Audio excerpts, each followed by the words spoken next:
Welcome to Markets Now. I'm Michelle Roque with Dave Chatterton with Strategic Farm Marketing. And we had a lower day in everything but the hog market. And Dave, let's start off talking a little bit about the grain sector. Felt like kind of a risk-off day on Monday. And, was some of that just some USDA report hangover yet?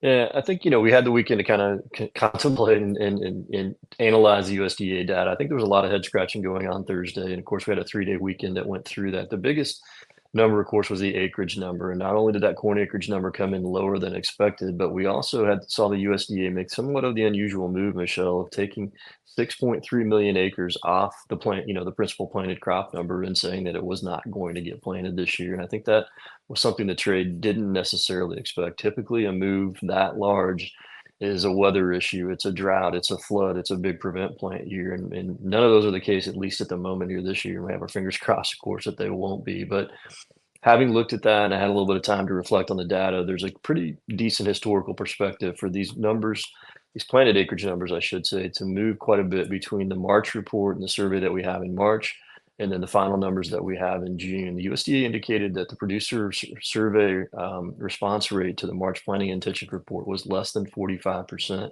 think that creates some ambiguity about how that June number will come out. And we don't have to look any further than last year to see a situation where the change from March to June in corn acres, we saw those corn acres go up by 2 million acres last year alone. Right. That would more or less cover that gap between what the trade had expected and what the USDA gave us. So certainly that was part of the process here today. I think the overall situation, on the upside still remains somewhat of a challenge. We look at what the USDA did with beans, and stock's not a big surprise, but acreage up year over year. Certainly U.S. supply is going to increase at the time when we're looking at either record or near record supply out of South America. And we're also seeing that Chinese demand rotate a little bit lower. So a number of things to consider here. It's kind of this back and forth that we've talked about, for a while now. And hopefully we've still got some support underneath the market. There's a few things there. We've got a big fund short. We've got an entire growing season ahead of us here with yield and production risk. So there's some things that we can point to in that regard. We've seen a better Right. commodity performance outside of the grains, but haven't seen that bleed over just yet. But putting into perspective, Dave, if we get into the field early, that 90 million acre corn figure may be the low watermark because we always plant a little bit more when we get into the field early. Then is that kind of the mentality too that follows that?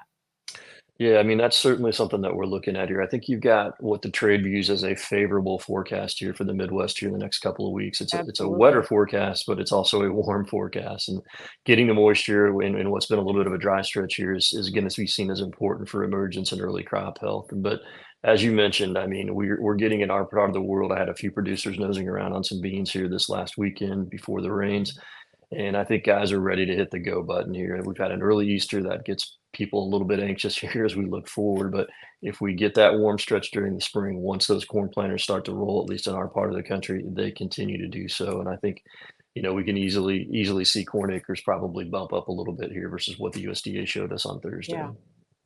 So you mentioned weather, and obviously weather looks favorable as well for wheat areas. We get our first condition rating out this afternoon. Those are arguably going to be quite a bit above what we had last year at this time. So was that a pressure point for the wheat market as well?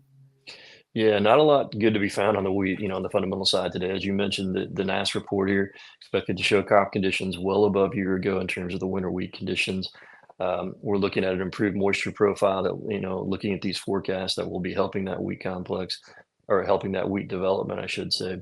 We also saw the Russian government start to reissue some photosanitary certificates to the PIK company and get some of their cargoes moving. If you remember, those were stalled last week. There was a little bit of spat between the government and a private company about who was in control of the export market. I think the Russian government flexed their muscles there, but it looks like that pipeline is again moving here, and all of that was enough to create some additional pressure on the wheat market here today.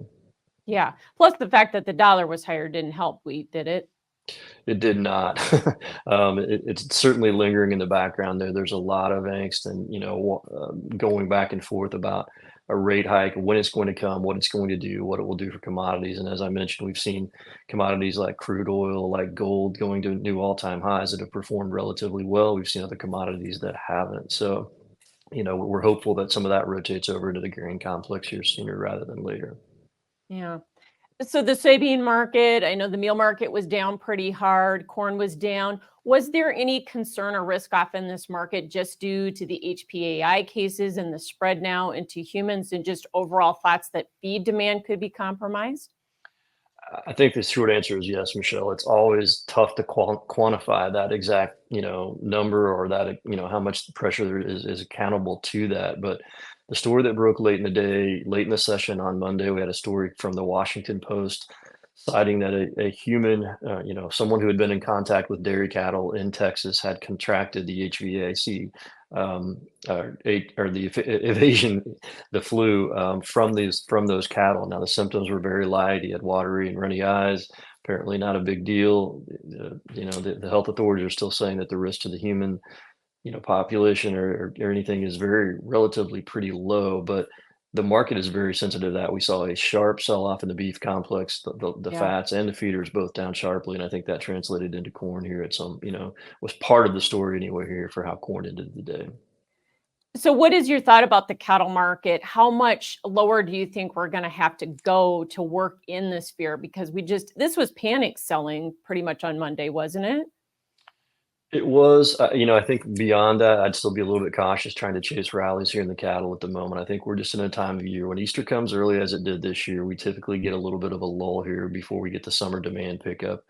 And I think when you look at the numbers that we've got right now in terms of the slaughter numbers and these weights and where we're at, we're definitely not keeping up on a marketing scale with where these cattle need to be. And that may be a good thing in the near term here that we're not, seeing as much production come onto the market at a time that packer margins are poor, but it's just pushing that production back later and later in the year. And I think the the debate economically here has been and probably continues to be about how durable this consumer demand is going to be at a time when consumer debt is starting to skyrocket and when employment may be slowing down. So all those kind of stacking up in front of the market. So I don't think we need to go a lot lower near term. That the fund positions that we have in the cattle complex right now, mostly static from the week before, at least for the data that we had come out on Friday, but kind of middle of the road. The funds remain long here around that 50,000 contract mark. Not a big position, not a small position. Certainly, we could see a little bit more liquidation here if this flu story catches fire. But I don't think we need to go a lot lower. It's just I think I'm a little bit more worried about the case for how do we see this market continue to go higher. Yeah, especially when you make the case that futures are at a bigger discount now to the Mm. cash, right? Yeah, I mean, the basis play is definitely improving here. You're giving even more incentive to hold these cattle back to put more weight on them Yeah. and do different things, especially with lower corn here. So, not the recipe we would love to see. I don't think it's a train wreck or a disaster, but there are a few chinks in the armor here of what's been a very strong performer in our complex. Yeah. So, Dave, as funds hit the exit door in cattle, did we see some unwinding of cattle hog spreads, or why were hogs up, especially when you had a bearish hogs and pigs report last Thursday? Yeah, Michelle, a little bit less than clear on exactly how logically explain that, but certainly I think late in the day that spread was a big part of what happened. But hogs are relatively strong performer today, especially in light of a hog and pig report on Thursday that was not exactly the friendliest report that we could have. It's a little bit burdensome in terms of where we were at, yet we got a good performance here. Funds do remain relatively long. They're in the top third of their historical range in terms of where their fund length is for the hog complex. So a little bit of interesting story there. I think it's a little bit of back and forth. We'll continue to kind of keep an eye on that, but there's definitely a play here between the hog complex and the beef complex here at the moment. Yeah. And you might have seen that anyways, the first of a new quarter, but boy, it got exaggerated today. All right. Thanks, Dave. Dave Chatterton joining us with Strategic Farm Marketing. That is Markets Now.